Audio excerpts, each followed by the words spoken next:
સુરત સિટીની બસમાં શરમજનક ઘટનાનો વિડીયો વાયરલ થયો છે, જેમાં એક યુવક ડ્રગ્સના નશામાં મુસાફરો બેઠા હોવા છતાં અપશબ્દોને બોલીને આખી બસ માથે લીધી હતી. આ ઉપરાંત યુવક તેના પર્સમાંથી ડ્રગ્સનું પેકેટ કાઢી અન્ય મુસાફરોને બતાવતો પણ જોવા મળે છે અને અન્ય પેસેન્જરોને હથિયાર બતાવીને ડરાવવાનો પ્રયાસ પણ કરતો હતો. આ મામલે સુરત મહાનગરપાલિકાના પરિવહન સમિતિના ચેરમેને પોલીસ કાર્યવાહી કરવાનું જણાવ્યું છે. સુરત સિટી બસનો વાયરલ થયેલ વિડીયોમાં જોઈ શકાય છે કે એક યુવક ડ્રગ્સના નશામાં ધૂત થઈને બસમાં ગાળો બોલી રહ્યો છે.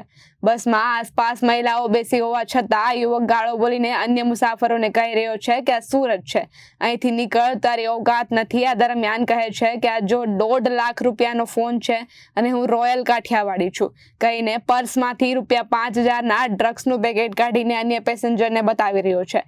જો કે સિટી બસમાં યુવક જ્યાં બેઠો હતો તે ડ્રગ્સ લેવા માટે સિરીજનો ઉપયોગ થયો છે તે પણ જાણી મળી છે. આ ઉપરાંત યુવકના હાથમાં નશાકારક સિર પરની બોટલ પણ જોવા મળી રહી છે. Reporter Arvind Rathod, Janadesh news, Surat.